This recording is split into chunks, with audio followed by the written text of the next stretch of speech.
For the first time in decades, South Africa's government is looking to overhaul its cash system. Well, let's find out more about the road ahead for this plan from Xhanti Payi, an economist, joining us now via Zoom. Great to have you with us on the show. Now, let's start off with what analysts are thinking about this plan, which is going to essentially dismantle that long-standing proprietary model of banking. It'll overhaul the country's cash system. What are the different perspectives on the ground right now? Sure. Look, I think it's important to note that there's a lot of reform that are happening, both in particularly led, I guess, more by the payment system, of which obviously cash is only one thing that is important. So we also know that the Reserve Bank has also opened up its payment system, the national payment system, to other players outside of banking. Previously, you would have known that the payment, everybody else who was doing payments, whether we're talking about the tech companies, had to actually go through the banks. Now they can actually operate by themselves. So there is a lot of overhaul, and it's very difficult at this point to actually tell how that will be. But the system has been moving for over a period of time. You'll know, for example, that one of the key things that had happened has been that important thing where we had PaySharp, an innovation that allowed people without bank accounts to be able to actually do this, to be able to get money. So there has been a lot of movement in this center. And within that prospect, there's a lot of innovation. And I think a lot of people are very excited. They've signed on into it. So you'll find that the banking system itself and the banking sector has been engaged, and they've been very excited to support the transformation, because it really can only be good for everyone when you are actually opening it up so that you actually see more payments are going on and actually becoming more of an inclusive economy. And that can only be good for growth. Well, I think the reason people are paying particular attention to this is because it's going to change the status quo that, of course, has been in place for decades. There's also been discussion about who will be the biggest winners and losers from this overhaul. For example, will South African banks be on board, given that they stand to lose proprietary control and also lucrative non-interest revenues from ATM fees? Sure. Look, one of the things that has been happening, and it's been happening for a long time, has been that there has been collaborative models that have been used by banks. We know that banks, for example, in many cases would be looking to buy into these systems where, for example, the fintechs have been swallowed up by banks who were interested in making sure that as the payment system emerges and changes and transforms, they were participating in that.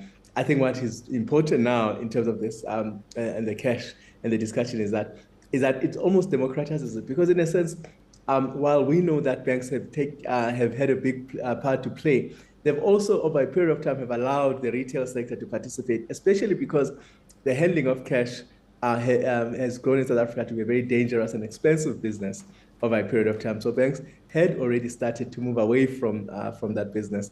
In part, in terms of also, investing in ATMs and being able to try and service people who are outside of the urban centers. So there has been changes that banks themselves very much signed on to. So the transformation in the sector is important.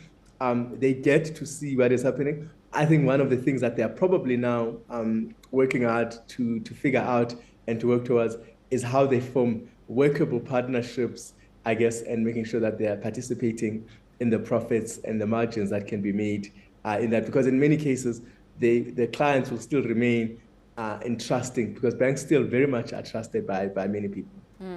Well, in terms of partnerships going forward, we know retail giants such as Shoprite and Pick n Pay, they are expected to play a big role in this overhaul.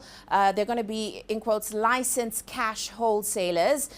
Do they stand to win big in this new system? I mean, somebody will be making money from this. Yes, sure. But also one of the things that is happening is that they also have to now contend with the challenges banks had to contend with at the time when they were handling big cash systems. Because remember, handling cash requires high levels of security. It requires the ability to create systems to manage that kind of cash. So you will know that, for example, cash float is important, so that So in transit systems to move caches is going to be one of the things. How that cache is distributed, how it's stored, security systems, and making sure that you are now doubling up on making sure that you have sufficient cache and the right kinds of strategy and systems and accessibility to people. So that is something that is new that they have to now contend with. It's basically a challenge that I guess banks had long resolved in some ways, but that they have to now contend with. So basically, there's a shift now in both, I guess, when you say somebody is going to be a gainer, that gain also comes with some constraints and some challenges that I guess the retailers themselves will have to think about. Right. Well, the sense we are getting from you is that these changes, especially this one in particular, are mostly welcome by stakeholders across the sector. We know consultations with these stakeholders are to begin in January this month. Do you then expect this plan to face any roadblocks ahead, or is it going to be smooth sailing?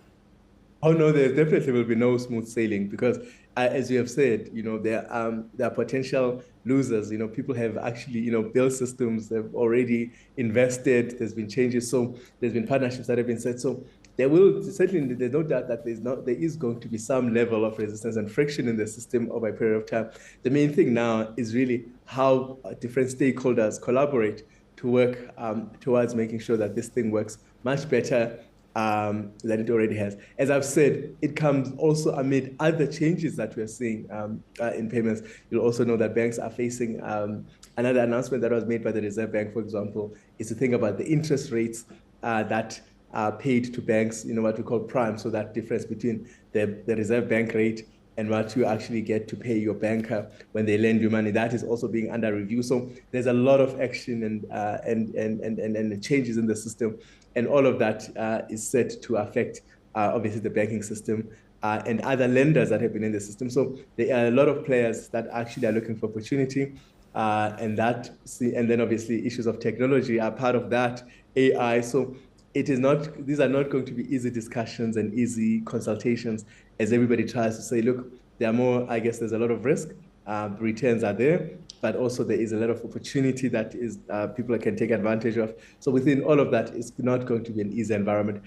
Of course, knowing that there are also global issues that we are facing that also will be part of that in terms of the disruptions that we'll see within that payments environment and transactions and those kinds of disruptions. So there's a lot of things that are happening. So all of that will complicate over a period of time, and we expect that this is not something that will unwind, as one can say, as expected.